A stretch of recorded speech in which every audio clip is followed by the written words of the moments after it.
guys, so it is a beautiful day. I am trying to get this video out. I've added a little bit extra footage just to show you a few extra things. So we're going to go through my favorite pencils. We're going to finish the video with this panorama of New York and just kind of showing you how I add pencil. So pencil is always a sort of secondary or to watercolors, if that makes sense, a secondary medium for me, but it's still as important as, so my color choices, are still as particular as I am for watercolor, that they will add to the artwork. So I'm still very careful and thoughtful about, which pencils and sort of why and all that.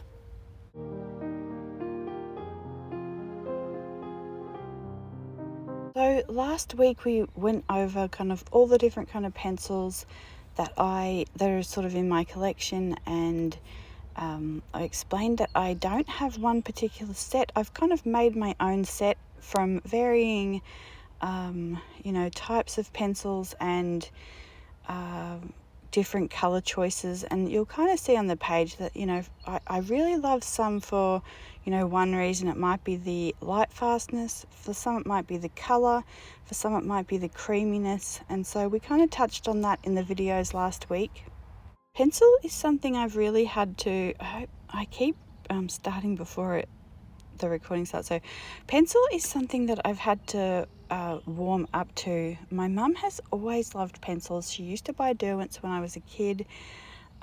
She and my sister both really love pencils. So my mum has a couple of Derwent sets and my sister has the Prismacolor set, but I've never sort of seen a need, like I've never really been interested, I guess, in pencils until probably a few years ago, maybe 3 or 4 years ago, when I got a couple of Albrecht Dürer watercolor ones so that I could sketch underneath my paintings and that it would disappear and sort of blend into the painting. So that's kind of how I actually started being interested in pencil.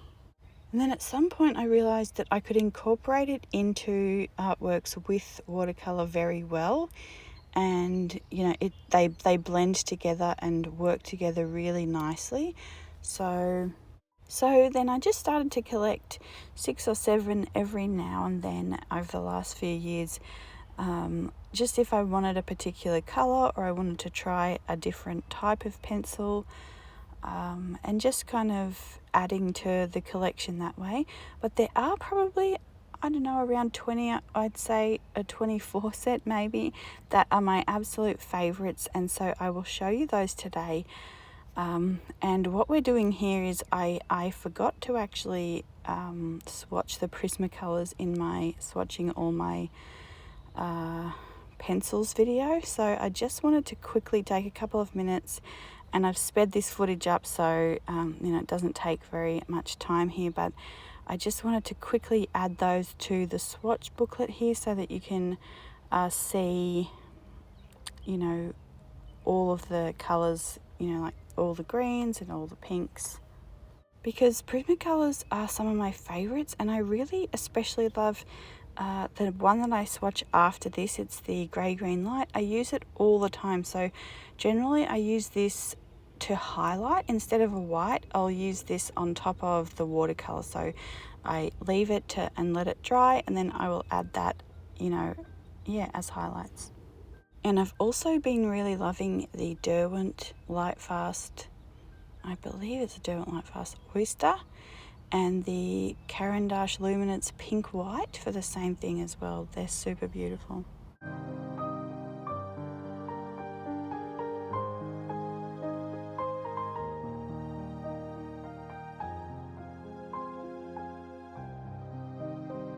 So I really love, this is the This is the Prismacolor Very Thin. So the Very Thin have a hexagonal sort of body shape, and the Prismacolor Premier have the round shape, but I really love the metallic ones for sketching as well, and I'll show you later on in the video. I have just a few metallic pencils, but I really love to sketch in those. So rather than using graphite, I love to sketch in graphite, but I want something that's going to last a little bit longer, so I really enjoy the metallic pencils for that. They give sort of a similar look to, you know, a lead pencil, but they don't smudge as much and disappear sort of. So I really like them. But you can see here, so this is the final flip through of the pencil collection, and you can see more about that in a whole nother video that I did last week.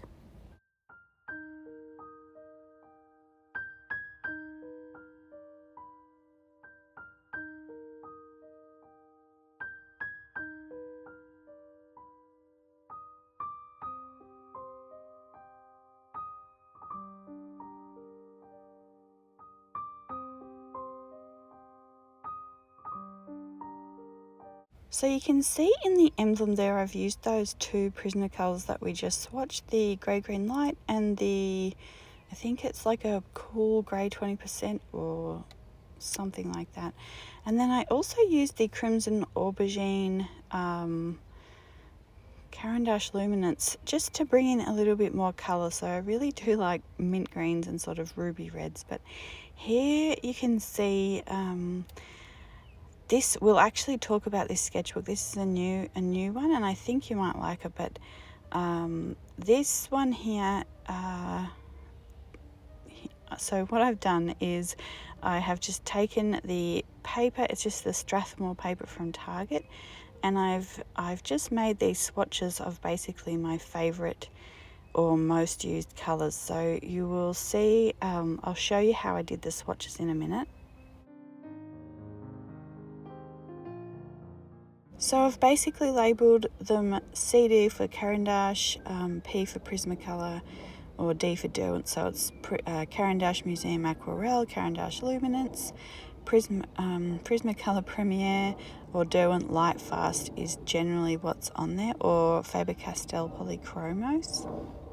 So like I said, these are ones I keep coming back to. Now, the thing is, you either probably have some pencils that in your collection that you already enjoy, so you can just start using those. You don't have to grab the same colors that I use. So I'm just showing you the ones that I like in case, you know, there are some there that you can use, and kind of showing you how I use them. But certainly use colors that you enjoy and that will complement your artworks.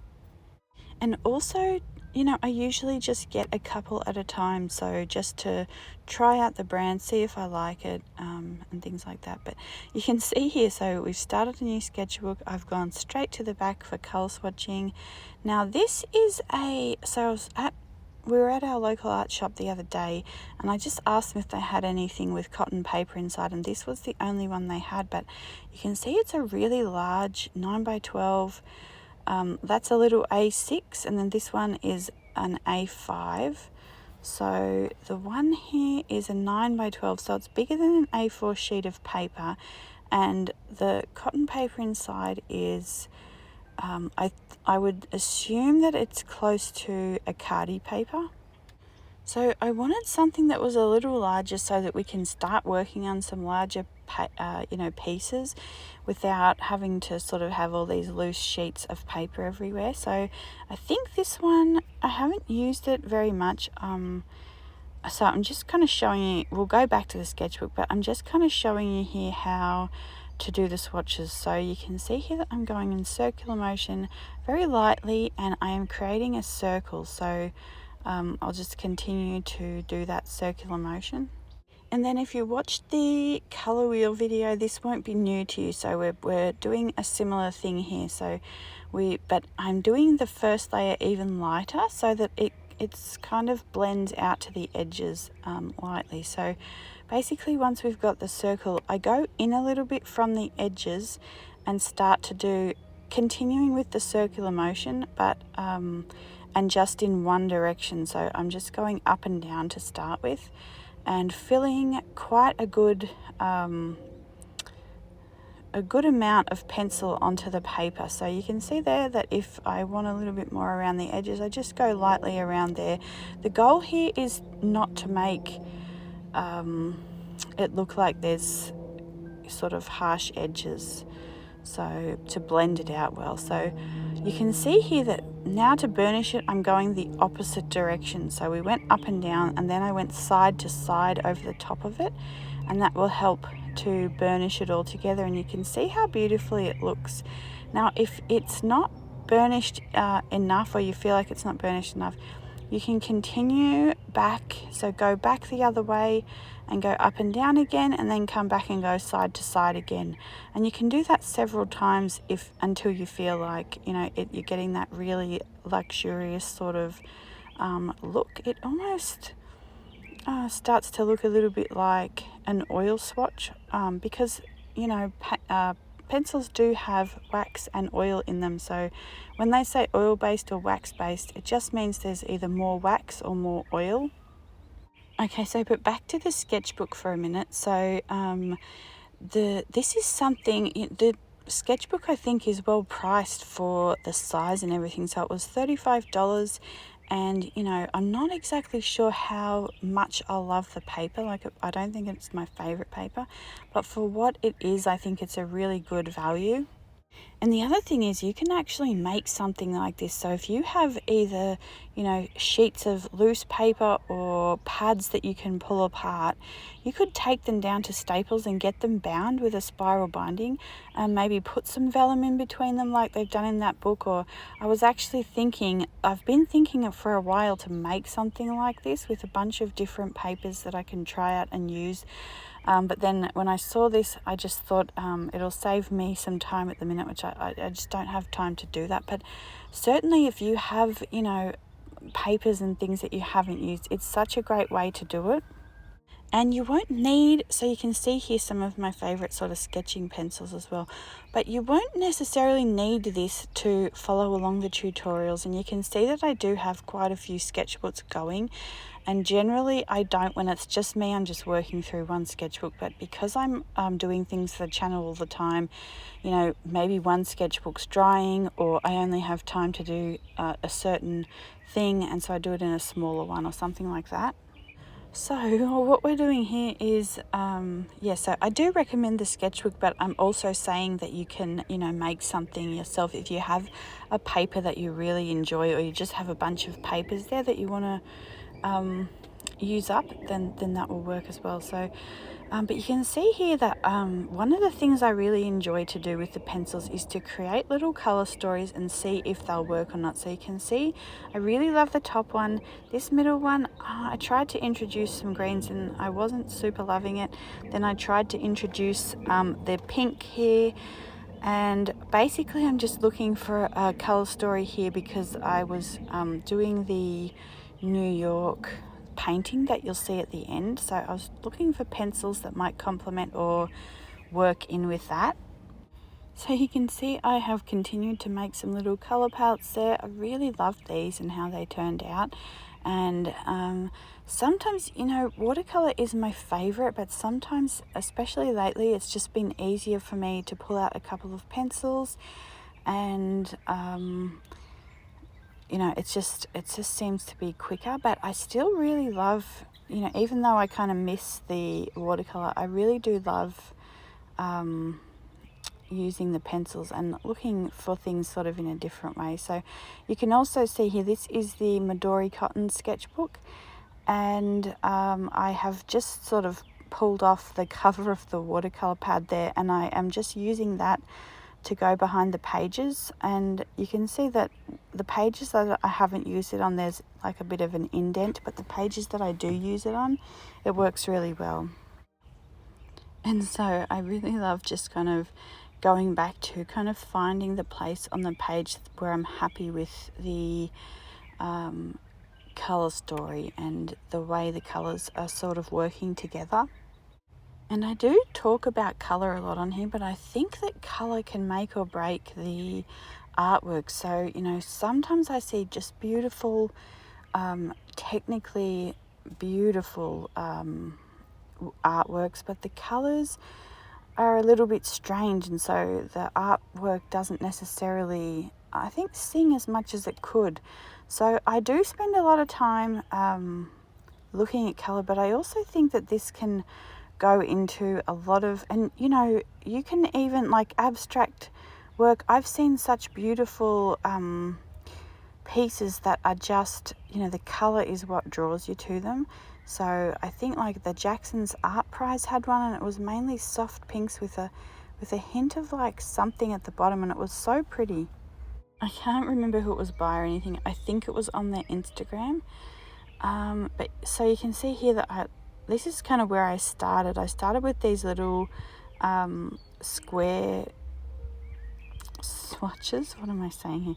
Square swatches, and you can see it kind of evolved into those circular ones. So that's one of the things that I also enjoy about just swatching out and trying and becoming familiar with your art supplies, is that you will find different ways that you enjoy using them, and this is part of how you find and form your style, and also how you grow your artwork. So these are in the video yesterday, but what I was saying even about color is that it can go into interior design. It can go into so many things, like picking even soccer, you know, team colors, or I mean, there's so many different ways that we use color, and you know, even florists and flowers for your garden and all kinds of things, even like clothing and makeup. So I just really enjoy spending a little bit more time looking at the colors, looking at what sort of is harmonious and what isn't, or you know, how I can like improve a color palette. And that's something that I can work on while I'm still working on sketching, or while I'm working on improving other sort of aspects of, you know, skill levels. Okay, so this is one thing that I wanted to show you. So we did this color wheel yesterday, and I have created two triangles here. One's kind of a primary triad triangle, so just a sort of a regular, I don't even know what the triangles are called, but equilateral, I'm not sure.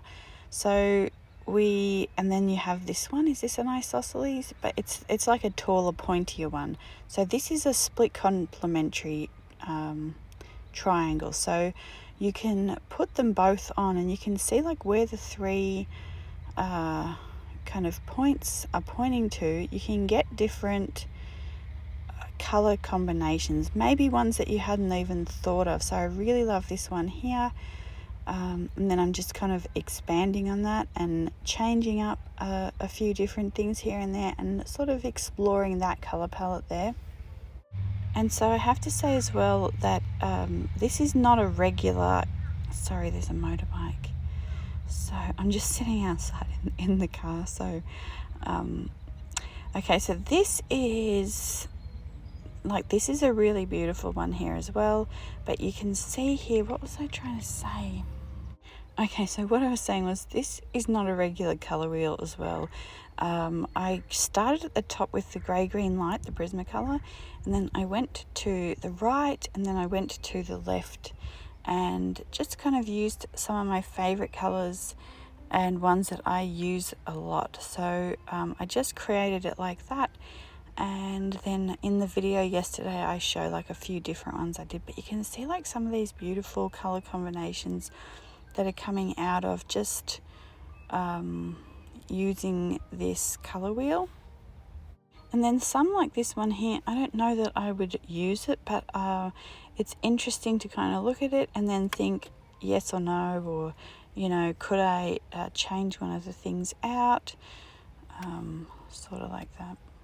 So I've really enjoyed sort of being surrounded by these little colour charts, and you can see there that I'm just doing it on the kitchen bench, and I think that everyone else has quite enjoyed seeing them as well. So sort of don't be afraid to put them around. It can inspire everyone, and yeah, you can see that even with just the purples you can get some really beautiful colour combinations as well.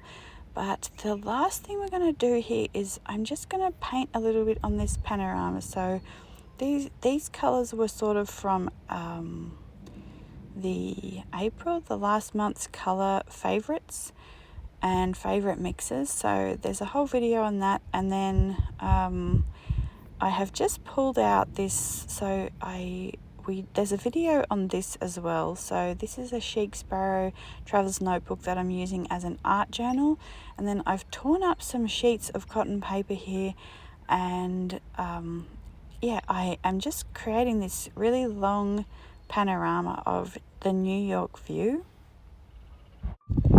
And the funny thing is, my sister has always really loved long sketchbooks, and I've never really been sure what to do with them. And even when I put these in, I sort of just thought I would just fold out a little part of it. But I've really enjoyed having this really long artwork sort of, to work on here. So it's worked very well.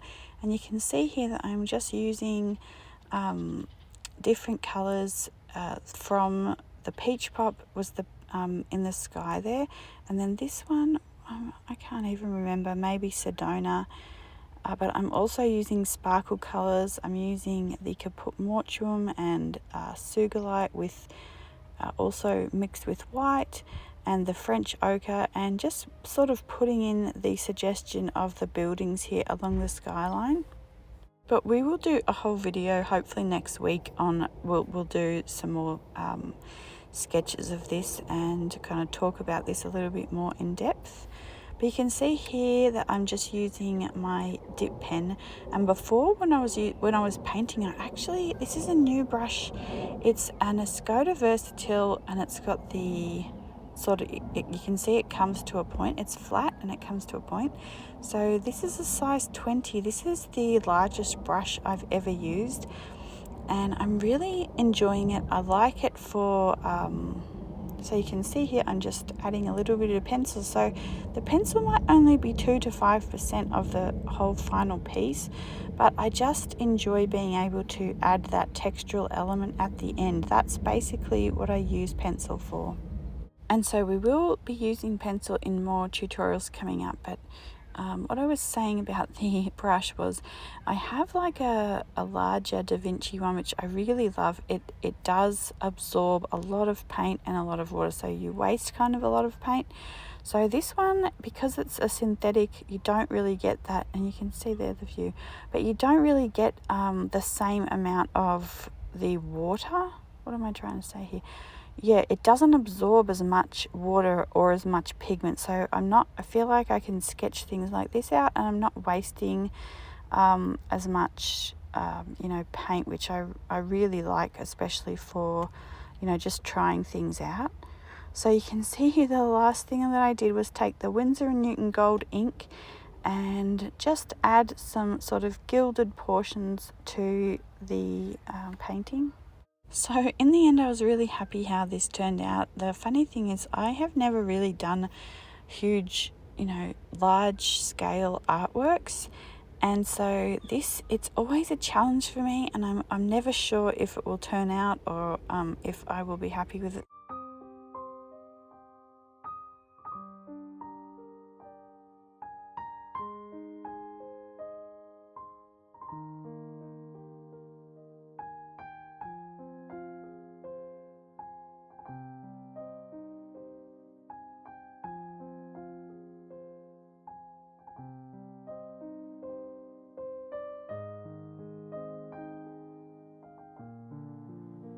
Okay guys, so that is it for this week. I hope you've enjoyed it. Have a really lovely weekend, and I will see you next week. I'm not exactly sure what's coming up yet, so I'll just see how it goes. Bye.